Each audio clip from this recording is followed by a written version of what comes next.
مجھے سب سے زیادہ خوشی یہ ہوگی کہ آپ مسلمان ہو جائیں. بس گویا کہ آپ کو سب سے زیادہ خوشی اس وقت نصیب ہوتی تھی کہ کوئی بھی غیر مسلم آ کے آپ کے سامنے بیعت کرتا اور مسلمان ہو جاتا. یہ خوشی کا موقع ہوتا. کیا اس موقع پر، خوشی کے موقع پر آپ کیا کرتے تھے؟ اللہ کا شکر ادا کرتے، اللہ کا شکر کرتے، اللہ کی حمد بیان کرتے. ہماری طرح نہیں ہے کہ ڈھول پیٹو، سارے محلے کو آگے لگا لو اور وہ باجوں والے لے آؤ جن کے پاس وہ توتو بڑے بڑے توتو وہ لا کے بجاؤ. نہیں بھائی، یہ خوشی نہیں ہے، یہ اللہ کی نافرمانی، ناشکری کے زمرے میں یہ باتیں آتی. آپ کبھی ایسا نہیں کرتے تھے. دیکھیے، سب سے بڑی خوشی ایک آپ کو اس وقت نصیب ہوئی جب فتح مکہ ہوا. 10,000 کے لشکر کے ساتھ آپ مکہ میں داخل ہوئے اور اہل مکہ سلنڈر کر گئے. انہیں گردیں جھکا لیں، مکہ حوالے کر دیا. تو آپ نے اس موقع پر بہت ہی عاجزی انکساری، حتیٰ کہ صحابہ بیان کرتے ہیں کہ آپ اتنے عاجزی کے ساتھ داخل ہوئے کہ آپ کی گردن جو ہے وہ اس اونٹ کے جو اوپر لگا ہوا تھا نا اس کے ساتھ لگی ہوئی تھی، اتنے جھکے ہوئے تھے آپ. اللہ اکبر، اس قدر عاجزی. خوشی کا موقع ہے، مکہ کی چابیاں آپ کو مل گئی ہیں، فتح ہو گیا، اتنی خوشی، لیکن گردن جھکی. یہ خوشی کا موقع. اور اس کے بعد غمی کے مرحلے بھی آئے. آپ کے بڑے بڑے ساتھی غزوہ احد میں شہید ہو گئے، جن میں امیر حمزہ بھی تھے. امیر حمزہ بھی تھے، اور حضرت مصعب بن عمیر جو کہ پہلے قاری القرآن مدینہ میں بھیجے گئے تھے وہ بھی شہید ہو گئے، اور بہت سارے. آپ نے اس موقع پر کیا کیا؟ واویلا کیا، ماتم کیا. آپ نے چہرہ پیٹا؟ ہرگز نہیں. اس پر بھی صبر و تحمل کا مظاہرہ کیا. حتیٰ کہ بات مختصر کروں کہ آپ کے اپنے بیٹا حضرت ابراہیم پیدا ہوا اور وہ فوت ہو گیا. آپ آنسو بہاتے ہیں لیکن کوئی واویلا نہیں. ہماری کیفیت کیا ہے؟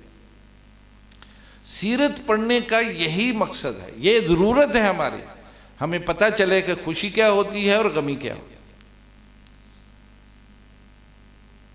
لیکن چونکہ جو کچھ ہم ذمہ داری ہم نے دے دی ہے مولویوں کو کہ وہ جو بتا دیں بس ٹھیک ہے، وہ مولوی کی کچھ دسن.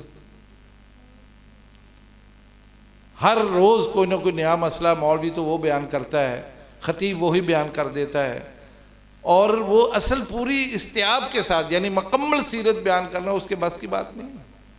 یہ آپ کا کام ہے، آپ پڑھیں، آپ کی بھی تو ذمہ داری ہے، آپ مسلمان ہیں الحمدللہ. ویسے اس طرح کی کانفرنسیں جو سیرت کے موضوع پر ہے، اس کا فائدہ تو ہوتا ہے کہ میرے جیسا آدمی آ جاتا ہے درمیان میں، وہ نہ تو اس کی آواز ہے، نہ میں رہا لگا سکتا ہوں، نہ میں نعتیں پڑھ سکتا ہوں، نہ میں کوئی گیت سنا سکتا ہوں، اور اتفاق کی بات ہے مجھے لطیفے بھی نہیں آتے. سیدھی سیدھی باتیں ہیں، سیرت کی کوئی بات کر گیا. اس کا فائدہ تو ہوتا ہے، مہنگا لینا. لیکن میں یہ آپ سے ضرور کہنا چاہتا ہوں کہ اس کا اہتمام کریں.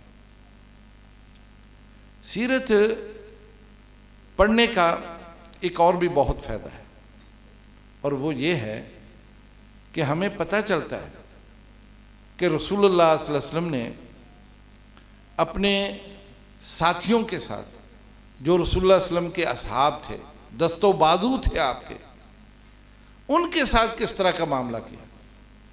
دیکھیں، اس بات کو سمجھنے کے لیے ایک چھوٹی سی بات آپ یہاں کی معاشرے کی سمجھ لیں. یہ مسجد ہے نا، مثلا کوئی فرد واحد اس کو چلا نہیں سکتا، بھلے سے وہ اس کا بانی کیوں نہ ہو، اس نے جگہ خرید کے وقف کیوں نہ کی ہو، مسجد بنا بھی دی کیوں نہ ہو. اس کو آباد کرنے کے لیے جو محلے کے اچھے لوگ ہیں ان کا ساتھ چاہیے. ان کی رفاقت چاہیے، ایسا ہی ہے نا، ان کی ہمدردیاں چاہیے، ان کی محبت چاہیے تاکہ مسجد آباد ہو جائے۔ اگر ایسا نہیں ہے تو کس طرح سے یہ مسجد بنے گی؟ ماشاءاللہ، اہلا و سہلا جی، فضیلت الشیخ ہمارے بہت ہی قابل قدر محبوب خطیب جناب حضرت مولانا محمد حنیف ربانی حافظہ اللہ، ماشاءاللہ تبارک، اہلا و سہلا جی، میں سب کی طرف سے آپ کو خوش آمدید کہتا ہوں جی۔ اللہ آپ کو جزائے خیر دے، آپ کا آنا مبارک فرمائے۔ لو جی ماشاءاللہ، جب پانی مل جائے نا تیمم ختم، اب الحمدللہ آ گئے ہیں۔ میری آخری بات سن لیں اور بات ختم۔ میں کہہ یہ رہا تھا کہ کوئی بھی کام فرد وحد نہیں کر سکتا جب تک کہ وہاں کے رفقا، ان کی محبت، ان کی الفت، ان کی ہمدردیاں ساتھ نہ ہوں۔